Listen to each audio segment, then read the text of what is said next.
Assalamualaikum warahmatullahi wabarakatuh. Pada kesempatan kali ini kita akan membahas tema 2 muatan IPS tentang sumber daya alam dan pemanfaatannya.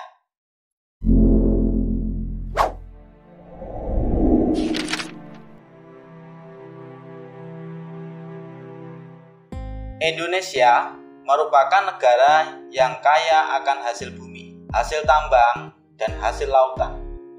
Berbagai kekayaan alam itulah yang dikatakan dengan sumber daya alam. Sumber daya alam adalah segala sesuatu yang disediakan oleh alam. Sumber daya alam dibagi menjadi 2, yaitu berdasarkan jenisnya dan berdasarkan sifatnya. Berdasarkan jenisnya, sumber daya alam dibagi menjadi 2. Yang pertama, sumber daya alam hayati. Sumber daya alam hayati adalah sumber daya alam yang berasal dari makhluk hidup, contoh hewan dan tumbuhan. Yang kedua, sumber daya alam non-hayati. Sumber daya alam non-hayati adalah sumber daya alam yang berasal dari benda mati atau bukan makhluk hidup, contoh sinar matahari, air, angin, tanah, emas, besi, dan lain-lain. Berdasarkan sifatnya, sumber daya alam dibagi menjadi 2. Yang pertama, sumber daya alam yang dapat diperbaharui. Sumber daya alam yang dapat diperbaharui adalah sumber daya alam yang tidak akan pernah habis atau sumber daya alam yang bisa diciptakan sendiri. Contoh, hewan, tumbuhan, sinar matahari, angin, dan air. Hewan dan tumbuhan dimanfaatkan sebagai sumber makanan.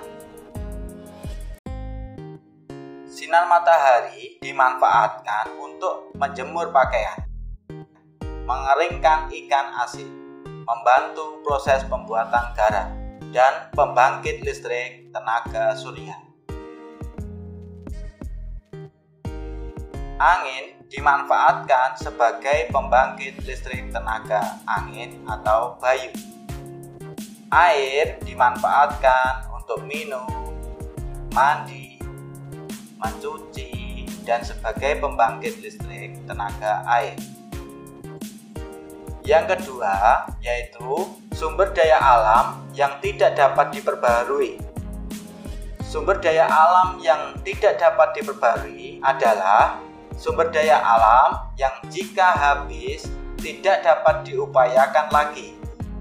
Contoh, minyak bumi, emas, besi, dan berbagai bahan tambang.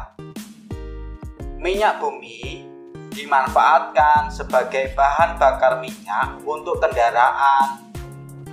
Emas dimanfaatkan sebagai bahan baku pembuatan perhiasan. Besi dimanfaatkan sebagai kerangka kendaraan, bahan pembuatan alat rumah tangga, bahan konstruksi bangunan.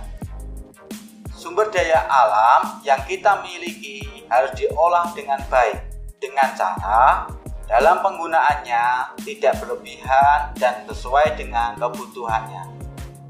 Cukup sekian pembahasan materi sumber daya alam dan pemanfaatannya. Semoga bermanfaat. Wassalamualaikum warahmatullahi wabarakatuh.